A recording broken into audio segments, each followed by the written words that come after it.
Welcome to Muse and Tech podcast.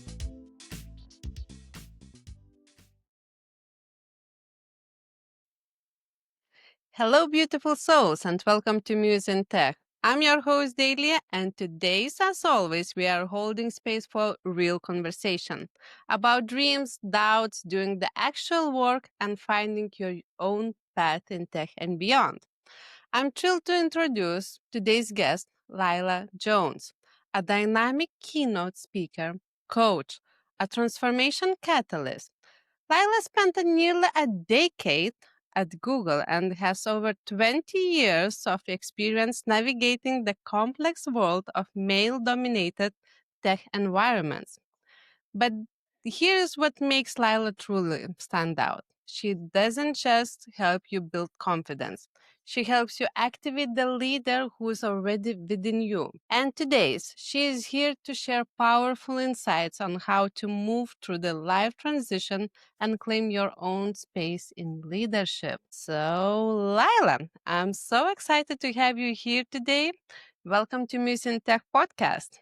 Hey, I'm happy to be here. Thank you for inviting me. I'm looking forward to our conversation. I've been waiting for what? A couple weeks for us to get this going. So, yeah, excited to chat. It is wonderful. I was looking forward for that as well. So you're not alone. So let's start with something light and expected or unexpected, because sometimes the smallest details tells the most about who someone really is. So tell me something what people usually don't know about you. Well, I feel like my life is very public, so people know a lot of things about me. But the thing that people don't know about me, or most people don't know, is that I actually went to a German immersion school as a toddler.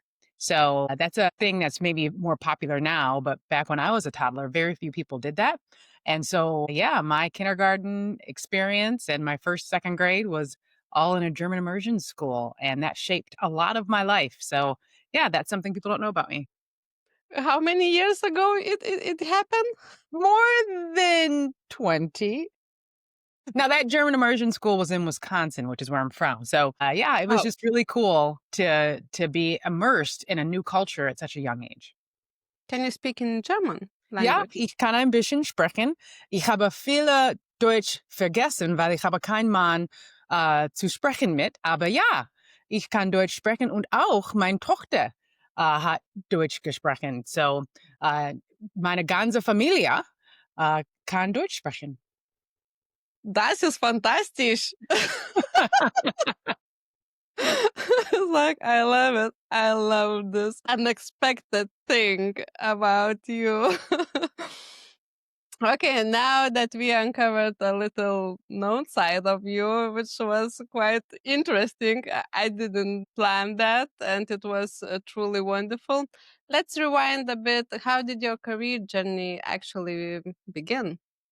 Well, it's interesting because I just wrote a post about this where I was talking about starting my career in tech. So I come from a career where I was technical, but it was with my hands. So I came from the body shop industry, very male dominated, very difficult space for women to hold. And it's been interesting because that experience, starting off in a body shop, working with my hands, working in cars, which I still love, really prepared me for the experience in tech of working in a male dominated industry. I wasn't afraid of it. I'd already kind of been there working with lots of different cultures and people. So when I started my career in Microsoft, well, it's been 20 years ago, it really started in a non-traditional way because I wasn't coming like from a college with information systems, which I used to call it, or an MIS background. I had a liberal arts background experience. And yeah, my journey in tech really started by leveraging my network, finding an opportunity, letting people help me, allowing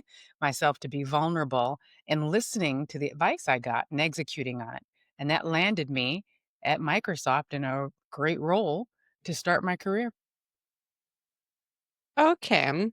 It's kind of, the more I'm speaking with the wonderful ladies, it's kind of that traditional way is not traditional way as we called. Not a lot of people finishing the computer engineering and then planning it in detail to get in the tech industry usually is happen like a spark in the unicorn fairy tale, probably.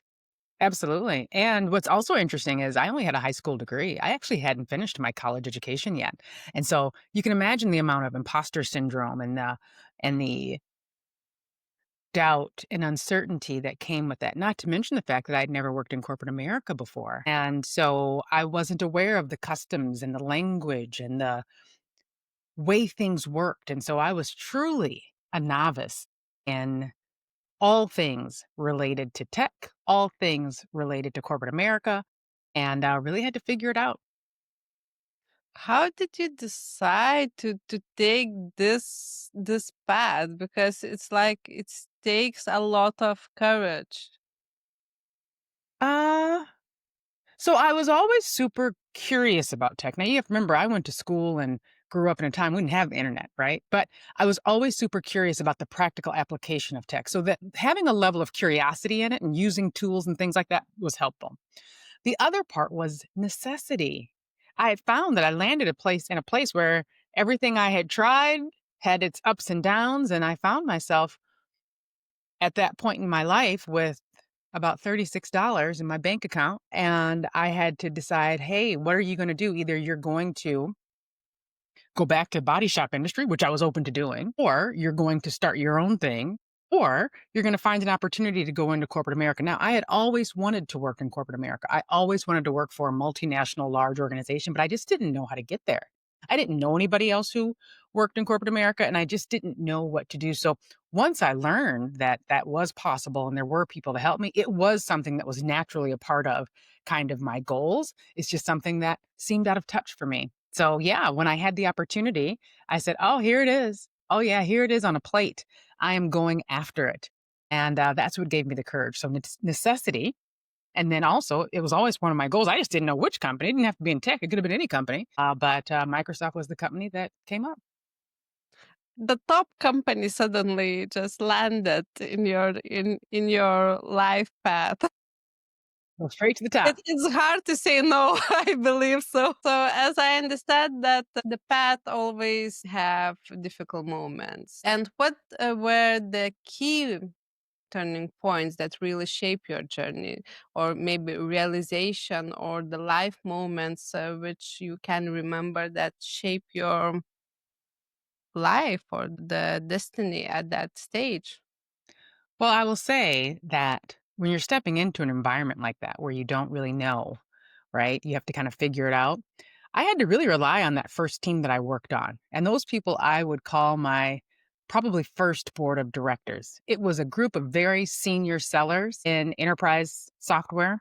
And those folks really took me in and they helped me so much. They taught me the business. They taught me how to engage. They taught me how to go after customers. I had no idea. And so I was a quick learner and I had to learn on my feet. And I also had to be okay with getting feedback of when I wasn't doing well. And I had to learn all that stuff as I was doing it. And I'm so grateful for that team. I'm still friends with everybody that was a part of that team. And so that helped shape all the other opportunities that came after that. And so if I had to say, it's really important sometimes to realize that one stepping stone may not be the end point, right? This is just shaping you to take form for where you're going to be in the future or what's going to happen for you in the future. I would never have guessed when I started that career that I'd work for a company like Google. Never in a million years. That wasn't just a part of my even thought. And so I would say really getting on a good team, B, being teachable, being coachable, taking feedback, realizing that sometimes you're going to have to swallow your pride and not let your ego get in the way so that you can advance. And that worked out for me. You know, it sounds like very easy, but I believe so that it was challenging at some of the moments. And I believe that every strong voice have the quiet battles inside, probably. And the question, how you was dealing with self-doubts or imposter syndrome?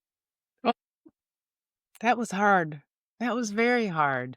Because again, I felt like I was with everybody who was so much smarter than me, had done so much more than me, made so much money than me. By the way, that's a difference too, right? When you're coming into an environment where you've never made a ton of money, I made some, but not a lot of money. Certainly in comparison to the other people I was around, there's a difference there in the way you talk, the way you live, the way you do everything. And so that really kind of sometimes makes you feel like an outsider because you're like, wow, I am not in a place where I'm super comfortable. Now, the good news is, in general, when you want to advance, you do want to be at a table with giants. You do. You want to be in a room with people who've accomplished more than you. So I'm super grateful for that. But while I was there, I had to constantly reassure myself that I belonged there, that it was okay for me to be there, that it was okay for me to be learning these things, and it was okay for it to be uncomfortable. I wanted to quit most days. I was like, "I wanna quit. I wanna quit. I'm not." I just did. I was like, "This is not comfortable. I don't love it. I wanna quit." However, I learned through those moments and through some of those challenging times where people are saying, "Oh, we're not getting this result from you," or, "Oh, we're not happy with how you manage this customer," or whatever feedback people give you. I learned that it was okay. I don't have to please everybody. I can still do very, very well by just solving the right problem for the right person or people. I don't have to have everyone like me. I don't have to get everyone's agreement. It's fine. I can still move forward. And that was a key learning for me. So you choose don't be a good girl? Good is subjective. Yeah? Good is It is. subjective. The point and the most important thing is that I was in the room. I was learning. I was going through some scuffs and some difficult challenges while I was doing that learning, but I was still there. And I remember thinking to myself, even when things got hard, I'm not going to let anybody get in the way of my opportunity. I'm just not. I'm just not going to let anybody get in the way of my opportunity. I'm going to advance and I'm going to be successful. And I don't care. I just don't care about any of the other stuff. I've paid my dues to live my life in a way such that I can be here right now. And I will get what I came here to get. And I did. Amazing. That is that is amazing. It sounds amazing, and I think so. Not everyone can get the same opportunities, but we can take everything from the opportunities which we already took or the life gives us. So it's kind of probably the attitude, what we will do with that opportunities and how we will shape or maybe to move forward something that it would be useful. I couldn't Right? agree more. And remember that when I was starting off in that career, I knew some people, but I didn't know how to go after that opportunity. If you would have asked me even 6 months prior to me being hired, "Hey, you're gonna work at Microsoft and this is gonna work out," I wouldn't have known where to start. And I'll never forget, one of my mentors at the time, he wasn't in the industry, he was just somebody who I knew through a networking group. I said, "Hey, I would love to think about, how I can go after some stretch goals." And his name was Dan Grisham, I'll never forget. And he said, "All right, I'll help you. Let's meet at the Wishbone." At the time I was in Chicago in the city, "and let's talk about how we're going to help you get there." I don't know why he helped me. He just did. I don't know why he helped me. So I go and he goes, "All right, what do you want to do?" And I said, "I want to make this kind of money. I want to work at this kind of a company, blah, blah, blah, blah." And we kind of narrowed it down to, "Hey, you know the most people at Microsoft in your network. And you know, if you just did that one thing, it would get you those other goals." So once we identified that as the company and we identified that as the area to focus, he said, "All right, now give me 5 people who you can call who can help you." And I was like, and we walked through it and I came out with 5 people. 5 people that if I called them, they would take my phone call. That's it. And if I said, "Hey, this is my goal," maybe they either worked there or knew somebody where they could help me. So I put those 5 people on the paper. And all I had to do was to get to 3, the number 3 one. The first one I called and I said, "Hey, I wanna do this. What do you think?" She said, "Yes, I'll meet you next week to help you do your resume." The second one I called, his name was Melanie. She said, "Yeah, Lila." She goes, "I think it's a great opportunity." She goes, "Whatever you need, I'm there to help you." And then the third person was who helped me prepare for the interview, also very, very open to helping me. And that is how I did it. It wasn't like I knew what to do. I reached out to people who I knew. I said what I wanted, but you know what that started with? Clarity. Mm-hmm. Clarity. The thing that gets in people's way most often in getting what they want is they don't have clarity of what they're trying to do. What is it that you're trying to accomplish? And so they have these coffee chats or these will get to know you chats and they don't know what to ask for. I knew what to ask for. I knew what I wanted. And so it was very easy for them to say, yes, I can help you do these three things. So that's just something to think about when you are considering going after something that's a little bit of a stretch for you. It is possible. You just have to have clarity of thought and intention to know what you want. It is. Totally agree with this one. And the most of time when we don't know what we exactly want, then the journey to get that it's quite very long. And when you know, so this is kind of it's not negotiable, I think so. And you become ambitious, become that uncomfortable for other people, and you're just taking what you want. But it's the journey, I think, to that point. Yes, that's absolutely true, and that's actually what I help people do that I coach, right? I help them get clarity of what is it that you're trying to do, especially when they're going through transition. I work with people primarily who are taking or in some kind of a transition, and they have to start to think, okay, what am I actually trying to accomplish, or where am I actually trying to go? I can't just do rinse and repeat. I can't just do this kind of knee jerk reaction that I've done in the past. I really want to be intentional about my next steps. And that starts with getting clarity of what is it that you're trying to do. Because, yes, we can all accomplish what we want, but there's no need to go in circles. And a lot of times Yeah. people go in circles because they don't know what they want. It's like, driving Ferrari and with no destination. Exactly. Okay, and I believe that this sentence or this answer to previous question, I believe so that we all need to hear it. We all need to record and to listen for daily morning routine. It's like it's never ending journey. It's never ending journey. And for someone standing in the beginning of the journey, not just in the transition. Anyway, how so the beginning can be the one stage you finish and another you starting.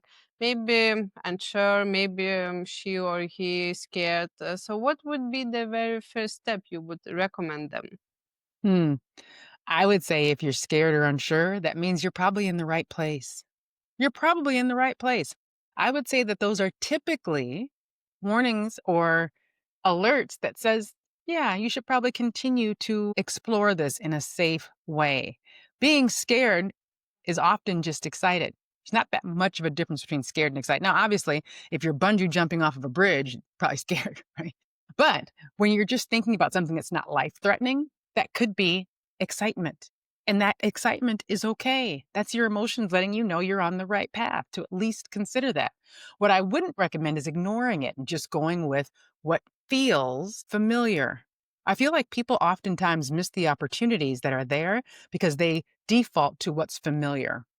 And I feel like people do that because we're often programmed to do that. People program, the society programs us, our experiences program us to just do something safe and easy. But we thrive when we're pushing that comfort zone. We thrive when we're scared and we're like, oh my gosh, I'm afraid of that, but I'm going to do it anyway. And so I encourage people to do something that scares them as often as possible, even if it's just changing your routine and how you get to work. Or if you're going to an amusement park, try going on the roller coaster. Or if you are doing something that, wow, you know what, I could learn this new thing, I could start this new thing, but it's really scary, try it. Try to spend as much possible time as you can in that I'm a little scared energy, because then it will become familiar and that will become your default. And you'll see yourself pushing your limits and trying new things and growing in ways that you never would have imagined. And it's amazing how many things click into place when we're in that kind of energy. So I encourage people when you're first starting out, you're like, I'm scared, I don't know what to do. Do something, do anything, do To anything. Find more opportunities to be scared. Push yourself into, again, not like jumping off of a building scared, but push yourself into that uncomfortable time because when you're uncomfortable, it means you're about to learn something.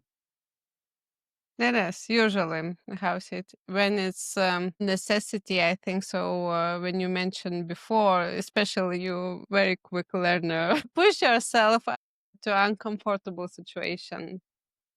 I think also once we do that, be aware of what's programming you and what your environment is in. So, we are the sum total of the 5 people that we spend the most time with. Who are you spending time with and what are they doing? What are the messages that they're giving you? What messages are you taking in from television? I have nothing wrong with television.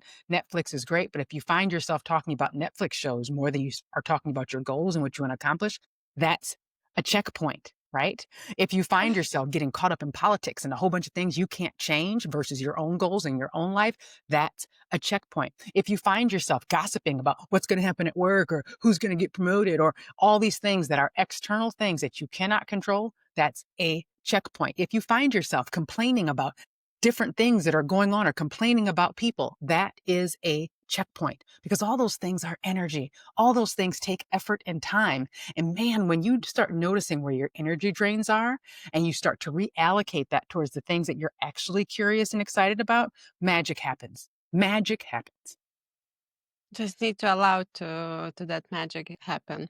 I think so. You have a gift. I can feel it. You have a gift for helping others, and from person who just stuck in the journey, as we talk, to make him clear and bold to taking action. I would love to a bit go deeper in that. And what does that transformation actually look like when they have the session with you, or maybe when they going through that journey? Sure. So I always talk about my 4-stage framework, and everybody's got a framework. We use them because that's how people learn. They're like, oh, it's 4 stages. I can do that. And so what that is first identifying the problem. So where are you stuck? A lot of times people think they're stuck in their career and they're not. They're stuck in their own passion, being able to understand what it is. They think they're stuck in a relationship and they're not. They're just scared to let go of what is not working for them. They think they're stuck in their health or in their fitness and they're not. They just have been programmed to numb their emotions with food. And so all of these things are important. So what is the core issue? That's where we start. Where is the challenge? What's the problem? What is it that you're trying to solve for? Once we identify that, then we can say, okay, let's take resonant action. Let's take resonant and deliberate action that's going to be a little bit scary and push you a little bit to move towards one thing that will alleviate or make that problem less challenging. Most times, there's not 5 things you need to do, there's one. There's one thing that you can do. Remember, I was talking about getting the job at Microsoft? I could do a lot of different things, but the thing that was going to have the most benefit was to get that. And so that's what I did because that was able to kind of be a domino effect for some of my other goals. So we take resonant action. Now, actually, those 2 steps are pretty easy. Those are pretty easy. The number one hardest step in that framework is the next one, which is managing the in between. So now you've taken action, you found the problem, you took the action, and you're in this in between stage where nothing's happening. You don't see anything happening. You're just stuck in between. And that at that time, it's really tempting to kind of go back to where you were before or to question where you're going and to do nothing. That's the most vulnerable time, is that stage in between. But once we get past that, then we can prepare for acceleration. And preparing for acceleration is the last step. So in other words, putting a framework in place to enable you to quickly go towards that thing that you want. A lot of times that may have to do with reprogramming limiting beliefs, understanding what's going on in lineage that's having a challenge for you, or things that are not obvious. So in other words, they're nascent things that are in the back that we have to kind of bring to the forward so that they don't create booby traps for you as you're moving forward. And that's really the 4-part framework. Some people go through that quickly, some people go through a little bit slower, but we go through those stages and then we launch whatever that next version of you is. Yeah, 2.0, 2.0 You version of plan and you. be that next. What's the next But version? in which version you are at the moment by yourself? Oh my goodness. I'm probably like in release 10 of Lilah. I do a new release every year. Uh, then that means that I start one big thing each year, something new that is going to push me. And so, and each time I do that, and I've been doing that for about 10 years, I call it the next version. So, version 10 is where I am right now. Okay, now I understand that taking action consistently, that it's a skill. So how do you personally train that action muscle to keep showing up for your daily life? Pushing the envelope. Being used to pushing the envelope. So may that be in maybe endurance sports or in taking on new challenges where I'm like, I don't know how to do that, but I'll figure it out. Or just enabling myself to again be okay with not being 100%. So I'll give you an example. I need to learn Spanish because I want to. One of my goals is to live in Spain at least part of the year. And I would love to learn the language. That's my goal. And it's hard. It's hard to sit in those classes and not know what people are talking about. It's hard to get corrected a million times in one sentence, especially when something like language and words, which is so important to me, is the focus area. It's hard to do that. It's hard to be wrong and be okay with it. It's hard to go after something and suck at it and be really bad at it and still wake up the next day and say, all right, let me try this again. That is hard to do. It's easier to quit and be like, you know what? I love people speak English. I'm good, right? But pushing myself that way is what helps me to show up and to push my boundaries. And because I'm pushing my boundaries and pushing myself, I can help my clients and the organizations that hire me do the same thing. Okay. If somebody, for example, just don't want to do anything in that day, so how they can start to take action every day? Hmm. I'm not going to give you the consulting answer, which is what Just the my short knee jerk one, please. my knee jerk is to give you a consult. It depends. I say keep it simple. We already innately know what we need to do. We already know. I always tell my coaching clients this, you already know. My goal is just to bring out what's inside of you because we are all whole, complete, and able to advise ourselves. But usually we just ignore it. We don't listen to it or we can't identify our own inner guidance. And so I teach people to trust that inner guidance. Now, once you're trusting that inner guidance, you'll know what to do. Who knows you better than you? Nobody. So you already know what action you need to take, more than likely. You already know what you could do to change your morning routine to have more impact and to push yourself. You just need to have the courage to listen to that inner voice. You just need to have the courage to tune that inner voice in. And I always like to use the analogy of trying to get a signal. Have you ever been someplace where you want to talk on your phone, but you don't have signal, or maybe you don't have cable, or your TV is fuzzy and you don't have signal? Other folks have signal. Other folks are talking. Yours just doesn't work, or yours is just not tuned in. So you have to figure out, how do I get the signal that I need? Same exact thing goes for managing your life through transition or managing yourself. You just need to figure out how to tune in so you can get the picture you want or the call clarity that you want. Once you get that, all the information comes to you. So, what would I encourage people to do? Spend some time getting used to silence. Spend some time getting comfortable with your own company. Spend some time being outside of the usual things that distract you. Telephone being the first one, getting up, grabbing the phone, being addicted to stress and just got to go all the time, being having a calendar that's back to back to back to back to back because people always, what do you call that? They promote that and they say, oh, I'm busy, so therefore I'm important. Give yourself an opportunity to disconnect for all that, even if it's only for a half a day. Get out of your environment that you're always in and see what comes to you. You will give yourself your own guidance. Have the courage to step out of the routine that you have every single day. Go someplace where you're by yourself, not with your friends, not your buddies, your kids, none of that, and see what comes up for you. That's what I would advise. Anybody can do that. It is. And then the magic Christmas time probably happen in that little moment. It And it's is. available to you always. It doesn't cost a thing. It is. It is. So, if you could sit down with your younger self, the one who just starting out probably, or just in the beginning of her journey, what would you say to her now? Oh, man. I love it. Oh, man. I would tell her that you are going to be unbelievably successful. You are going to accomplish absolutely everything you want and more. Don't be afraid to use your voice. Don't be afraid to be you. Don't be afraid of pleasing everybody. You don't need to. Have the courage to chart your own path. Don't worry, it's all going to work out. So just be here, be now, enjoy being this age, enjoy being around these people that will leave prematurely.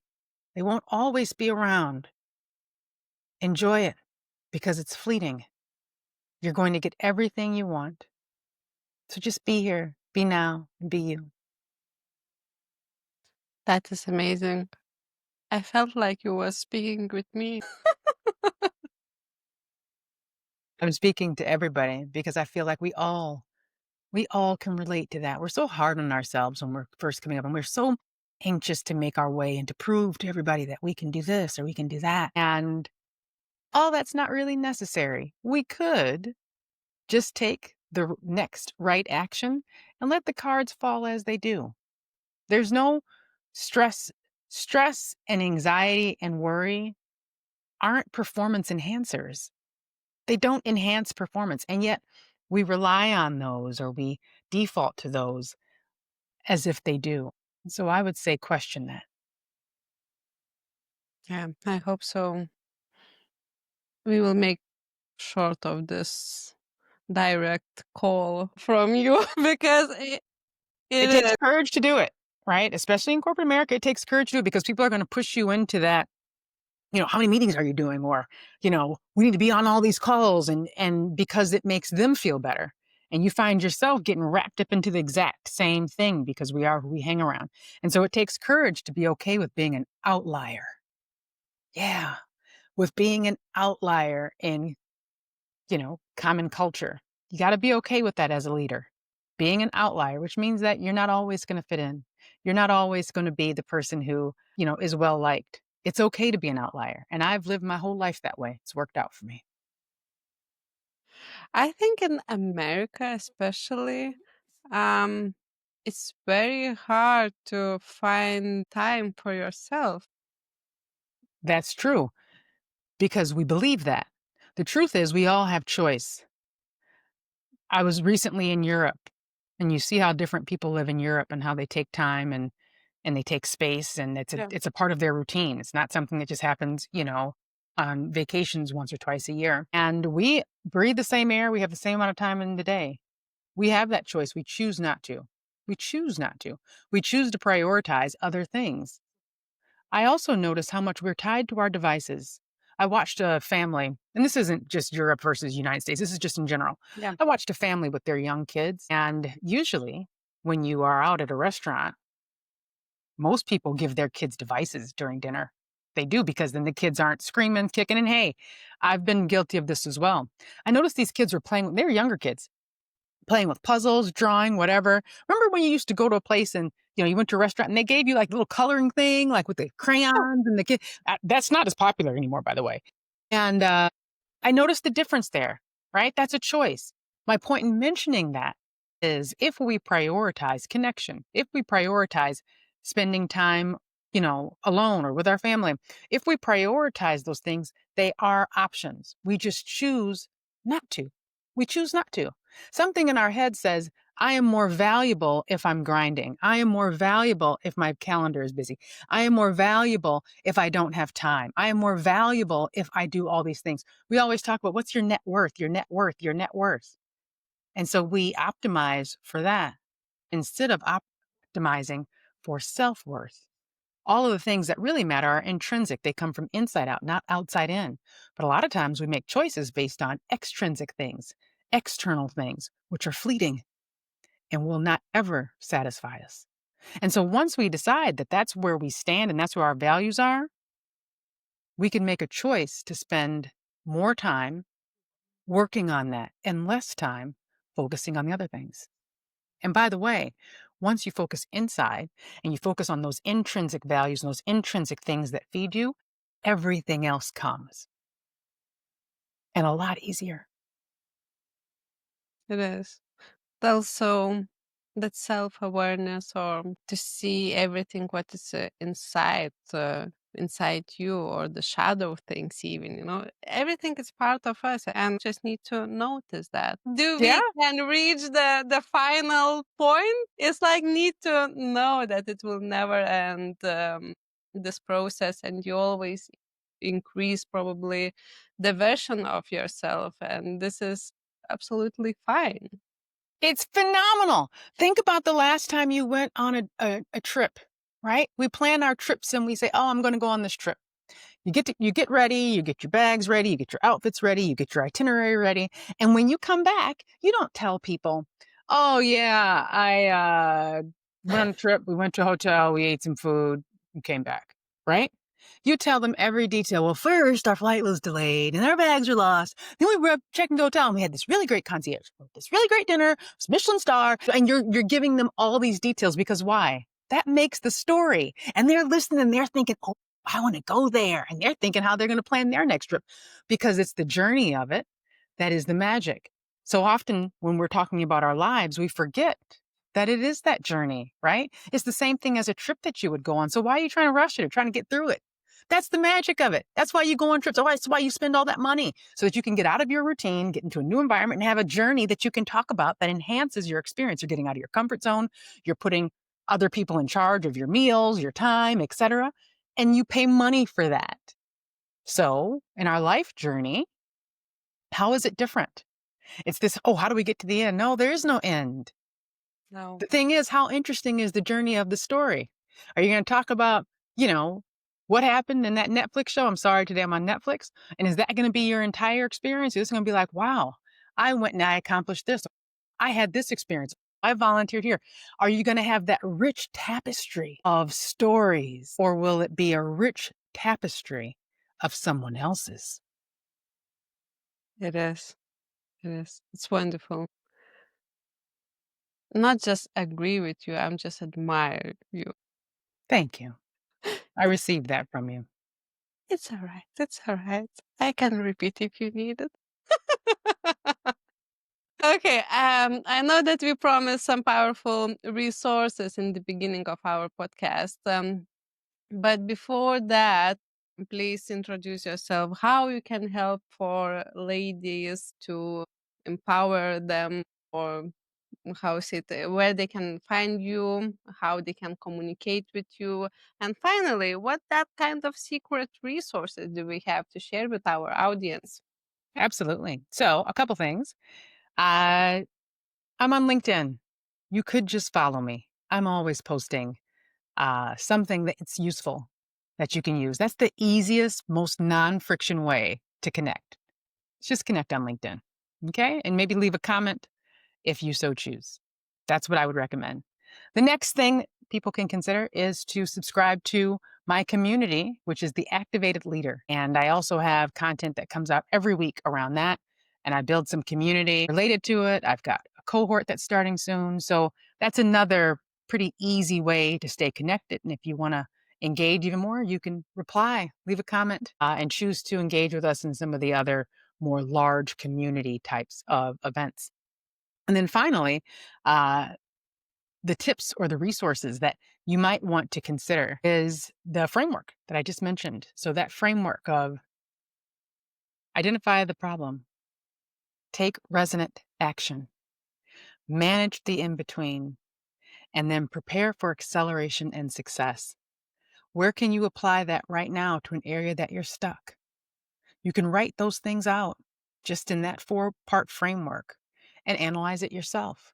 And if you have a hard time, I'm happy to help. You can always reach out. Perfect. And I will share that, all links, all resources, through our episode and through our post. And before we wrap up, I would love to ask something personal, which not that personal, it's not that serious. Just how is it? Our conversation is like all 4 seasons, This Agree. episode is full of energy, everything. Okay, so let's get back to the question. Which 3 books change your mindset the most, and why? Mm. So one of the ones that I actually created a course and curriculum around is called Women Who Lead. And it was a story of lots of different women and how they were successful in leading through challenges. So that is probably one of the ones that not only, and it's funny, I found it on a friend's bookshelf during a Super Bowl party. And she was like, "You can have it. I never even read it." And I read it. I created a course on it. I taught thousands of women on it. And it's become a bedrock of, you know, how I see the world. So it's called Women Who Lead. That's one of them. The other one that I think was really, really impactful for me is Autobiography of a Yogi. That one is very, very focused on intrinsic values and things that are maybe shadows or things that are hidden that you're not aware of. And so I really enjoyed that and it made me see the world differently.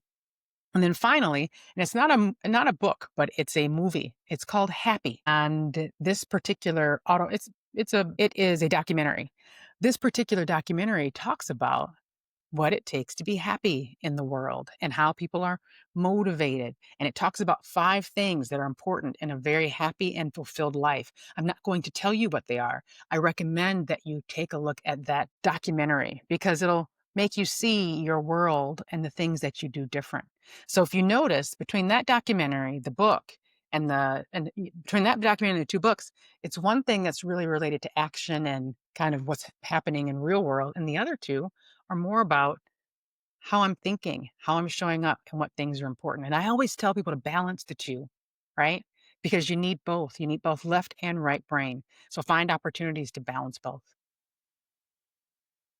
Great. I will check out the movie for sure because I think so. I didn't watch that yet. It's fantastic. What's so funny is it was my favorite movie for about 5 years running. And I found myself in China with a group of friends. And one of the producers of that documentary walks up and he says, "Hi, I'm Adrian Bellick, da da da da da." And he's like, "Yeah, I co-produced a movie called Happy." He goes, "You probably never heard of it." I go, "It's my favorite movie." And he's like, "Wow, I never really hear that." And he and I were instant friends and ended up spending the day together, moving around and seeing the sights, and we became lifelong friends. And isn't it funny how when you open up your world to something, how it comes to you? I never would have guessed in a million years that I would have met this guy. And it was just really, really cool. So that made it even more of something that stayed in kind of my top 3 list. Always, when you start noticing that kind of magic, which in unexpected ways, it's like I remember when one time I was visiting London and I just set up the mindset that I'm allow myself to see the magic everywhere. Yeah. It's like, and it was mind blowing what happened during 2 days, I think, of the visiting. It's like I would never ever probably allow myself to see that if I wouldn't take off the sunglasses, which makes me blind sometimes. So it's Mhm. like amazing was. I love that you mentioned that because, yes, thoughts are things. We hear that all the time. It's so simple and it's so obvious, but we forget it. Thoughts are things. What you spend your time thinking about ends up coming true. Whatever your dominant thoughts are is what comes to you. So watch them. Be careful with those thoughts. Be careful what you allow to influence your incredibly large and amazing sponge of a brain, just like little kids. We control little kids' environment, right? We're like, oh, we don't want them to see this. We don't want them to see. We're the same. We're the same. So I'm happy that you mentioned that. Okay, just I would like to ask one more question, and how is it we are going to finish our podcast? If you could give one message for ladies in general, I think so, our listeners, what kind of message it would be? I would say you get to be big. You get to be big. So go be big. Go do it. You get to be. That's what I would say. Short but truly effective. You get to be big. It is. So thank you so much, Lila, that for today podcast that you was our guest, and it was truly wonderful to have you here with us. And for the rest of us, if this episode spoke to you, don't forget like, share, or send it to a friend who might need some inspiration today. Keep believing, keep building, even the small steps. Keep shining your light. Until that next time, my beautiful souls. Thanks for listening, beautiful souls. Don't forget to like, follow, and share, and visit us at museinTech.com. Until next time.